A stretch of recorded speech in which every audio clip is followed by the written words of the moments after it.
So today we're going to change out the rear brake pads for this 2021 Subaru WRX STI. I've already taken the wheel up, I've already jacked it up on the back side, so all we need to do is just remove the pads, add the new pads on. I'll go ahead and show you guys what that is, but the process, but right now we're going to unbox the EBC Redstuff ceramic pads, part number DP32361C, and this is for the 2018 to 2021 WRX STI. So let's go ahead and take a look at it. So right over here, these are the 4 pads for the WRX STI. This is what it looks like. You can see these are for the STI brake pads because they're the ones that you slide in. So they have these holes here for the pins. Each pad is exactly identical for both the inside and the outside pads. And so all you need to do is just actually put a little brake grease here and slide them in. There is no brake wear indicator, unfortunately. Although the Brempos have it, these EBCs, they chose not to put it on these pads. So let's go ahead and get with the install. I'll go ahead and show you guys how to remove it, and then we'll go from there. So as far as removal, we're going to need to knock out these 2 pins here. We just need a little punch to knock it out. So what I'm going to do is just grab this punch and hit it with a mallet. I'm using this rubber mallet here to take it out.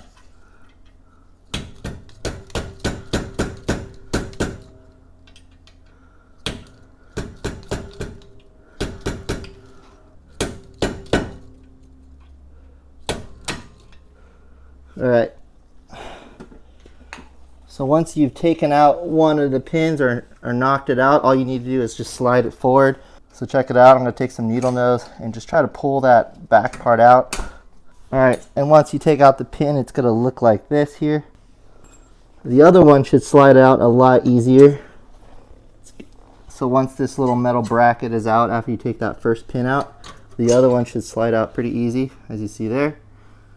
And all you need to do is just take this off. And at this point, the pads should slide out, but they're going to be on a little bit tight. You want to make sure your e-brake is off. And then you also want to potentially unhook the brake reservoir cap from the master cylinder.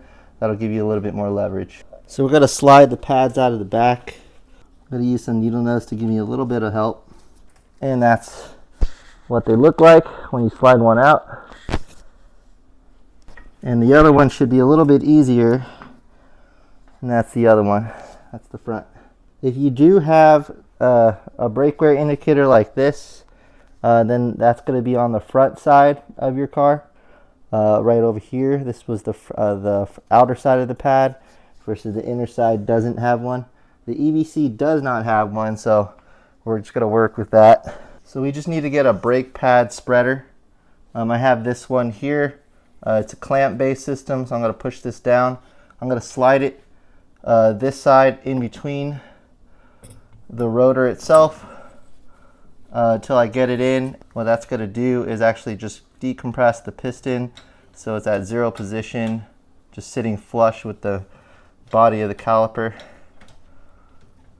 And that'll let me slide the new pads in because these old pads have some wear on it and the new pads is a lot thicker in terms of tread.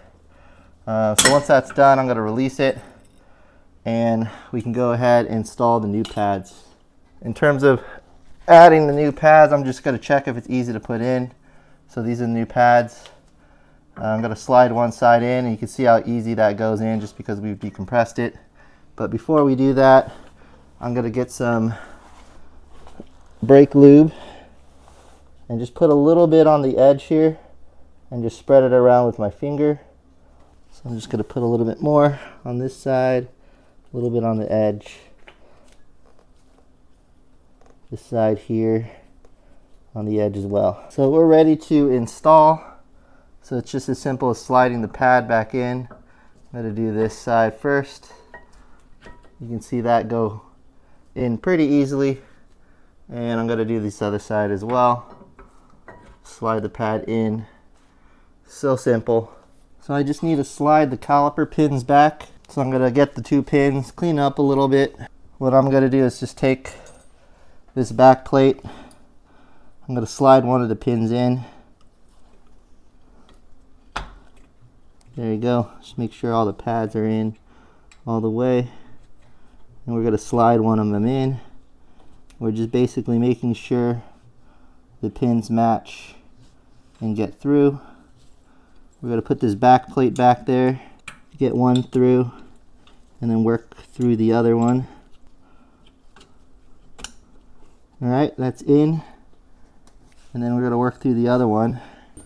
This one here, you have to press the clamp down so it goes through. Make sure the pin goes above the inside of the clamp, and then it actually comes in through the brake pad itself. So I'm just going to get the rubber mallet and just tap the back of the pin so it gets in easier.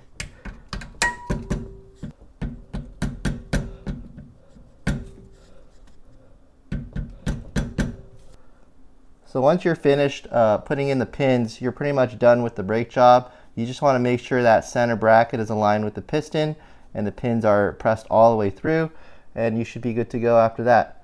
Hopefully this was helpful. If you're interested in the fronts, I made a video on that too. The only difference is there's a center bolt, a 13mm bolt where you have to torque down at 22.1 foot-pounds. But these rear brakes are much simpler, much faster. You just take out the two pins, slide out that bracket, swap the pads, and you're good to go. So I just want to do a recap of the rear brake pads. We have the tires back on, torqued down to spec for the lug nuts. And what you see here are the two pins. If they're difficult to get all the way flush, you might take a hammer with a metal tip and just tap the back of those pins. They'll have a little bit more leverage to slide forward than the rubber mallet, which absorbs the shock. But that's pretty much it. That's the replacement of the brake pads for the EBC Redstuff pads for these STI rear calipers. Thanks for watching. Have a good one, and hopefully this was helpful.